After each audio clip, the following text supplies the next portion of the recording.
नमस्कार दोस्तों, target the study point में आपका स्वागत है। हम आशा करते हैं आप लोग बेहतर होंगे। मित्रों, हम लोग यूपी टेट आरओ की परीक्षा को ध्यान में रख के सामान्य अध्ययन के महत्वपूर्ण क्वेश्चंस को देख रहे थे। 7 वीडियो देखा जा चुका है। उसी के क्रम में ये 8वां प्रैक्टिस सेट है। पूरे दावे के साथ कहा जा रहा है कि आरओ की प्री परीक्षा में 50 से 60% क्वेश्चन हमारे वीडियो से आएंगे। तो जो भी लोग सीरियस हैं, जिन्हें मुख्य परीक्षा में सम्मिलित होना है, वे लोग अपने हिसाब से तो पढ़ते ही रहें, साथ साथ वीडियो को भी देखते रहें। जो क्वेश्चन नए लगते हैं उनको अलग कॉपी में नोट करें। तो चलिए हम शुरू करते हैं। पहला क्वेश्चन देखिए, निम्नलिखित युग्मों में से कौन सा एक सही सुमेलित नहीं है। तो हमें बताना है कौन सा सही सुमेलित नहीं है। तो जहांगीर के समय कौन आया था? हार्ट से जो है याद किया गया था कि जहांगीर के समय हॉकिंस तथा थॉमस रो आए थे। तो जहांगीर के समय विलियम हॉकिंस, ये सही सुमेलित है। अकबर के समय सर थॉमस रो, तो सर थॉमस रो भी जहांगीर के समय आया था, तो यही सही सुमेलित नहीं है। टेवर्नियर जो है शाहजहां के शासनकाल में आया था तथा मनुची औरंगजेब के शासनकाल में आया था और उनका चिकित्सक था। अगला क्वेश्चन देखिए, द्वैध शासन का जनक किसे माना जाता है? तो सर लियोनिल कर्टिस को द्वैध शासन का जनक माना जाता है। लियोनिल कर्टिस के विचार भारत शासक अधिनियम 1919 के आधार बने थे। 1919 के द्वारा ही प्रांतों में द्वैध शासन की व्यवस्था की गई थी। अगला क्वेश्चन देखिए, निम्नलिखित युग्मों में से कौन सही सुमेलित नहीं है? तो इसमें से देखना है कौन सा सही सुमेलित नहीं है। तो जो क्वीलैंड है वह लोहा एवं इस्पात के लिए जाना जाता है, बिल्कुल सही है। डेट्रॉइट जो है ऑटोमोबाइल या मोटर गाड़ी के लिए जाना जाता है, ये भी सही है। मेसाबी रेंज जो है वह लोहे के लिए जाना जाता है। एरिजोना जो है तांबा है, मेसाबी लोहा है। फिलाडेल्फिया पोत निर्माण के लिए। तो ऑप्शन सी सही सुमेलित नहीं है, बाकी सभी सुमेलित हैं। अगला क्वेश्चन देखिए, रेडियो तरंगों के विक्षेपण के लिए वायुमंडल के निम्नलिखित स्तरों में से कौन सा स्तर उत्तरदायी होता है? तो रेडियो तरंगें कहाँ से विक्षेपित होती हैं? आयन मंडल से। अगला क्वेश्चन देखिए, ग्रांड कैनियन है, तो ग्रांड कैनियन एक जार्ज है, खड्ड है, जो संयुक्त राज्य अमेरिका के एरिजोना प्रांत में स्थित है। अगला क्वेश्चन देखिए, कोलोराडो नदी पे है ग्रांड कैनियन। ग्रांड कैनियन एक खड्ड या जार्ज है जो संयुक्त राज्य अमेरिका के एरिजोना प्रांत में कोलोराडो नदी पे स्थित है। भारत के 8 कोर सेक्टरों में किसे सम्मिलित नहीं किया गया है? तो जो रसायन है वह कोर सेक्टर के अंतर्गत नहीं आता है। 8 तरह के जो है उद्योग कोर सेक्टर में आते हैं, जो इस प्रकार है। कोयला हो गया, कच्चा तेल हो गया, प्राकृतिक गैस, रिफाइनरी उत्पाद, उर्वरक हो गए, इस्पात हो गए, सीमेंट हो गए तथा विद्युत हो गए। यह 8 कोर सेक्टर के अंतर्गत सम्मिलित है। महत्वपूर्ण चीज़ है, ये भी जानकारी रहनी चाहिए। योजना अवकाश की अवधि का संबंध क्या है? तो भारत में 1966 से 69 के दौरान 1 वर्षीय योजना चलाई गई थी, यह योजना अवकाश था।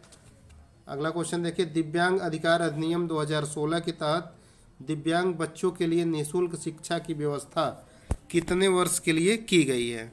तो कितने वर्ष तक के बच्चों को जो है निःशुल्क शिक्षा प्रदान की जाएगी दिव्यांग बच्चों को? तो 6 से 18 वर्ष। सामान्य बच्चों की बात होगी तो वह 6 से 14 वर्ष है, लेकिन जब दिव्यांग बच्चों की बात होगी तो वह 6 से 18 वर्ष है। अगला क्वेश्चन, जिला अदालतें किसके अधीन कार्य करती हैं?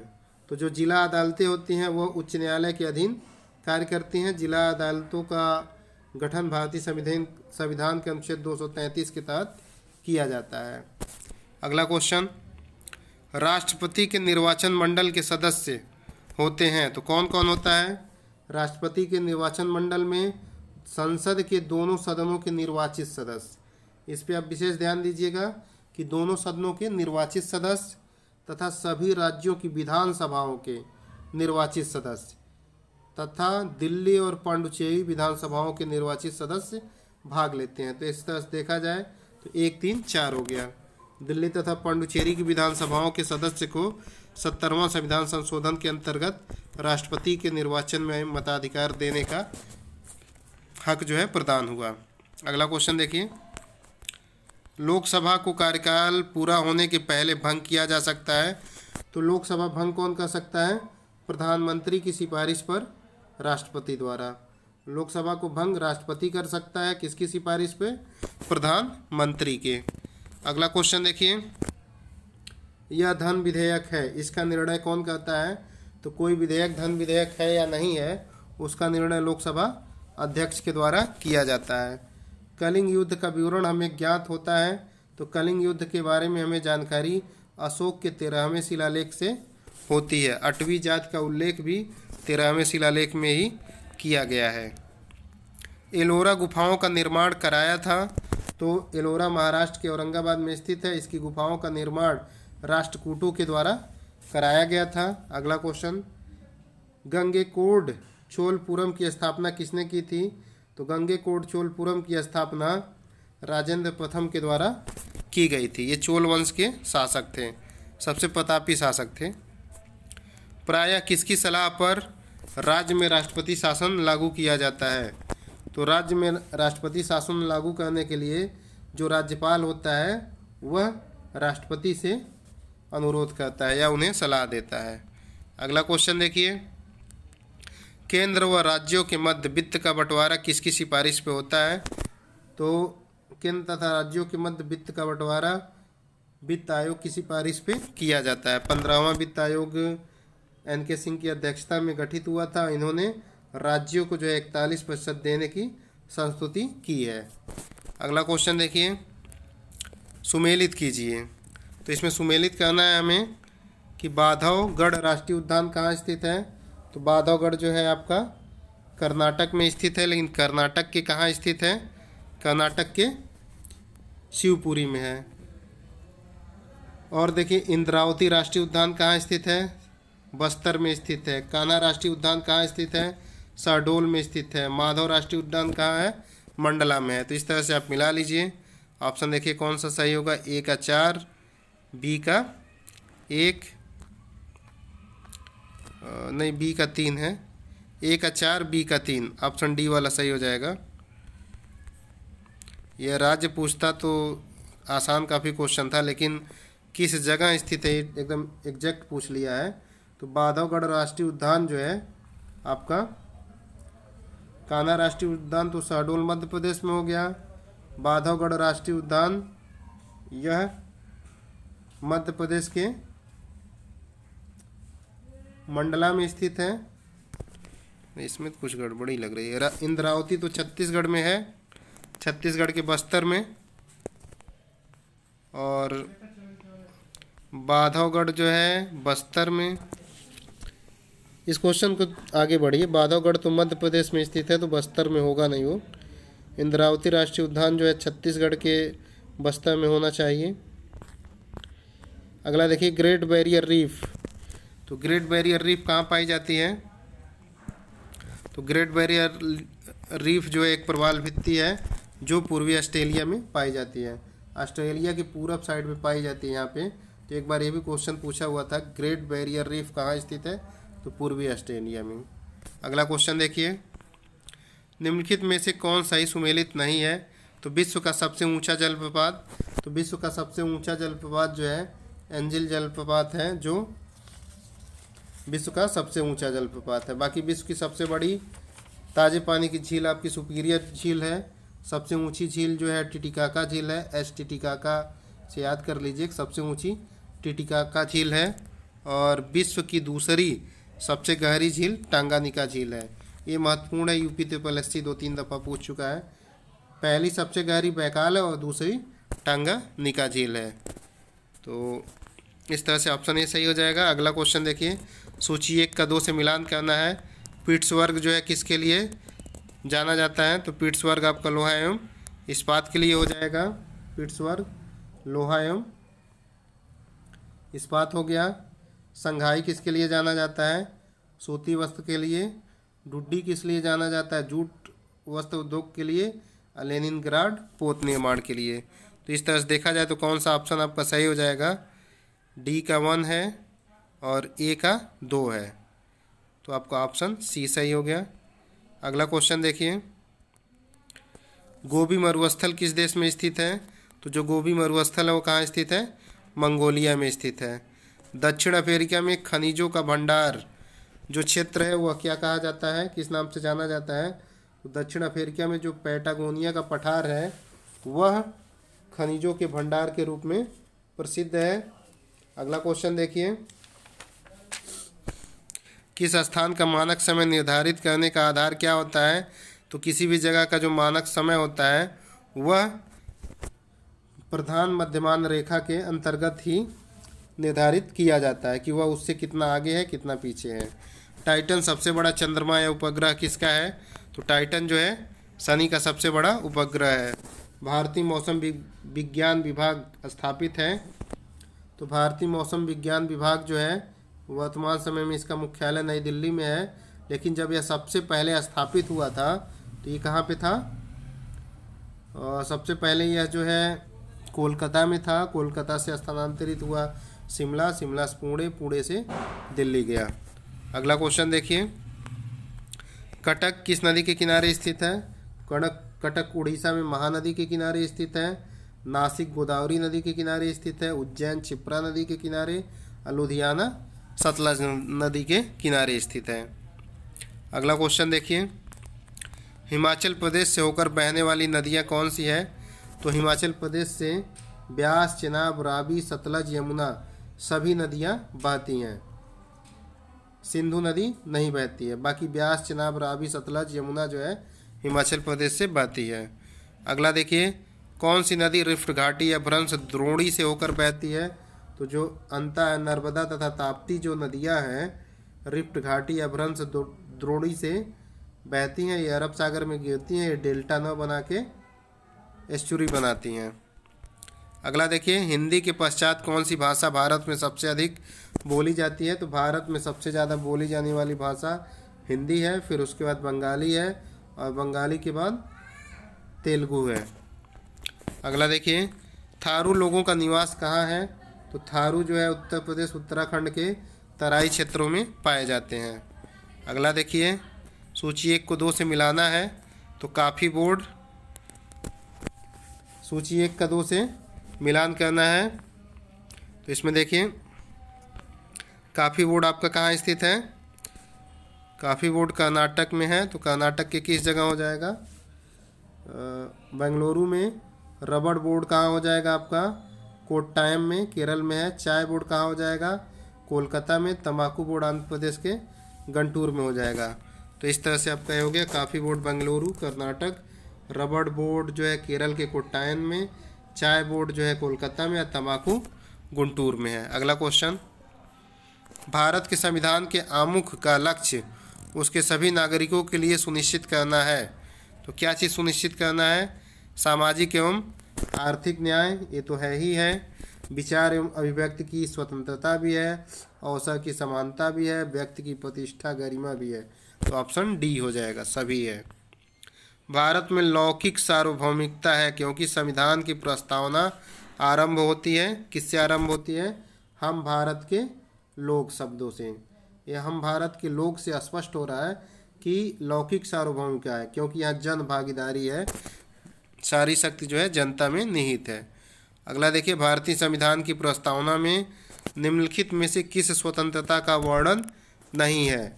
तो यहाँ देखिए विचार की स्वतंत्रता है, विचार एवं अभिव्यक्ति की स्वतंत्रता। तो अभिव्यक्ति ही विचार को प्रकट करने के लिए अभिव्यक्ति शब्द का उपयोग किया जाता है, तो ये भी है। विश्वास की भी स्वतंत्रता है लेकिन आर्थिक स्वतंत्रता नहीं है। तो ऑप्शन डी हो जाएगा। किसी देश की आर्थिक वृद्धि की सर्वाधिक उपयुक्त माप क्या है?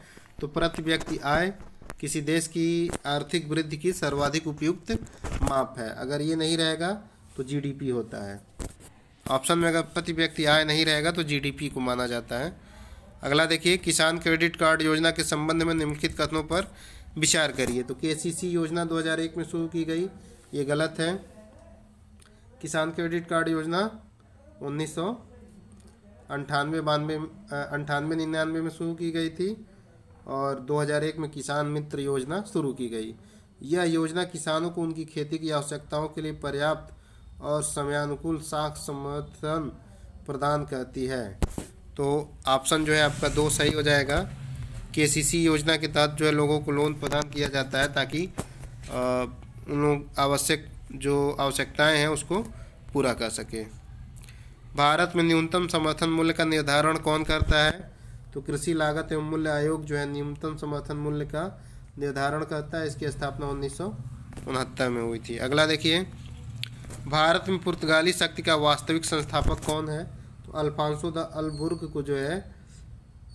अल्बुकर्क को भारत में पुर्तगाली शक्ति का वास्तविक संस्थापक माना जाता है। इसी ने यूसुफ आदिल शाह से 1510 ईस्वी में गोवा छीन लिया था। निम्नलिखित में से कौन भूमि के मालिकाना अधिकार के निर्धारण के लिए सबसे महत्वपूर्ण है? तो सबसे महत्वपूर्ण जो है वह भूमि का रिकॉर्ड है कि कौन सी भूमि किसकी है। अगला देखिए, अभी हाल ही में चर्चा में रहे अब्राहम समझौते में कौन कौन से देश सम्मिलित हैं? बहुत महत्वपूर्ण समझौता है यह। इजराइल, संयुक्त अरब अमीरात तथा बहरीन के बीच हुआ है। यह समझौता अमेरिका के मध्यस्थता के फलस्वरूप हुआ, इसलिए इसे अब्राहम समझौता या शांति समझौते के नाम से भी जाना जाता है। ये निश्चित रूप से आगामी परीक्षाओं में पूछेगा। लाल गलियारा का संबंध किससे है?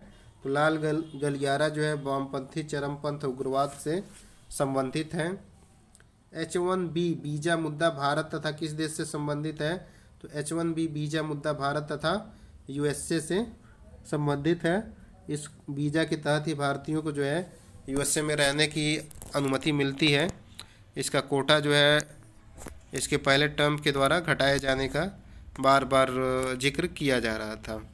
अगला देखिए, बाल श्रम निषेध और विनियमन अधिनियम 1986 कितने वर्ष से कम उम्र के बच्चों के विशिष्टीकृत खतरनाक व्यवसायों और प्रक्रियाओं में रोजगार को निषिद्ध करता है? तो 14 वर्ष से छोटे बच्चों को जो है खदानों में नहीं लगाया जा सकता है, खतरनाक कामों में। सड़क सुरक्षा के संबंध में ब्लाइंड स्पॉट होते हैं। तो ब्लाइंड स्पॉट किधर होते हैं? यह गाड़ी के पीछे दाएं तरफ होते हैं, दोनों तरफ होते हैं। ब्लाइंड स्पॉट जो होते हैं गाड़ी के पीछे दोनों तरफ होते हैं। जैव विविधता का क्या अर्थ होता है? तो जैव विविधता जो है एक क्षेत्र विशेष में पाई जाने वाली वनस्पतियों एवं जंतुओं की विविधता है। तो ऑप्शन सी हो जाएगा। एक निर्धारित क्षेत्र में विभिन्न प्रकार के पादप एवं जंतु जो होते हैं वह जैव विविधता से संबंधित होते हैं। जैव विविधता के संदर्भ में भारत में निम्नलिखित में से कौन सा क्षेत्र हॉट स्पॉट माना जाता है? तो भारत में 3 ऐसे जगह हैं जो जैव विविधता की दृष्टि से हॉट स्पॉट माने गए हैं। कौन कौन से हैं? पहला अंडमान निकोबार द्वीप समूह है, दूसरा पश्चिमी घाट है और तीसरा पूर्वी हिमालय है।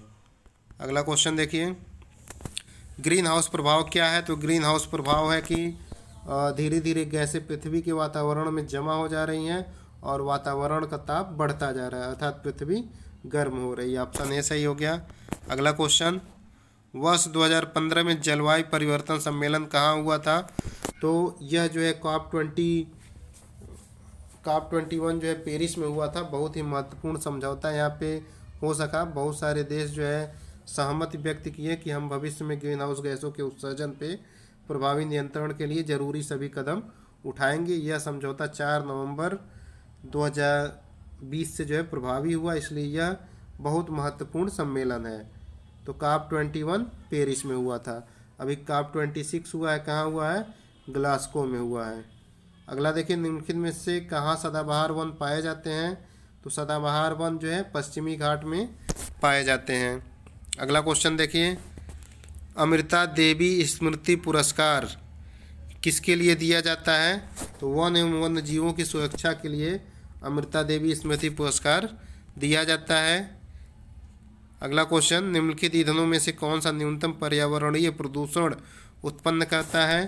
तो जो हाइड्रोजन है वह न्यूनतम पर्यावरणीय प्रदूषण उत्पन्न करता है। इसे भविष्य का ईंधन भी कहा जाता है। इनमें से किस पर्यावरणविद को जल पुरुष के नाम से जाना जाता है? तो राजेंद्र सिंह को जो है जल पुरुष के नाम से जाना जाता है। सलीम अली पक्षी विज्ञानी के नाम से जाने जाते हैं। अगला देखिए, अंतर्राष्ट्रीय पृथ्वी दिवस कब मनाया जाता है? 22 अप्रैल को मनाया जाता है। केंद्रीय खनन अनुसंधान संस्थान कहाँ स्थित है? धनबाद में स्थित है। अमन जो है धान की प्रजाति है, कब बोई जाती है? तो जून जुलाई में बोई जाती है। तो मित्रों ये जो है कि महत्वपूर्ण क्वेश्चन थे। हम आशा करते हैं क्वेश्चंस आप लोगों को अच्छे लगे होंगे। जो क्वेश्चन नए हैं उनको आप लोग अलग से नोट करिए तथा उसे बार बार रिवाइज करिए। चैनल पे आप लोग जो है जो वीडियो पर पढ़ रहे हैं उसको अच्छे से देखिए, निश्चित रूप से क्वेश्चन आपको यहाँ से देखने को मिलेंगे। तो ठीक है मित्रों, वीडियो अच्छी लगती है तो इसको अधिक से अधिक शेयर करिए तथा चैनल पे सब्सक्राइबर बढ़ाने की मुहिम को आप लोग थोड़ा तेज करिए। धन्यवाद दोस्तों।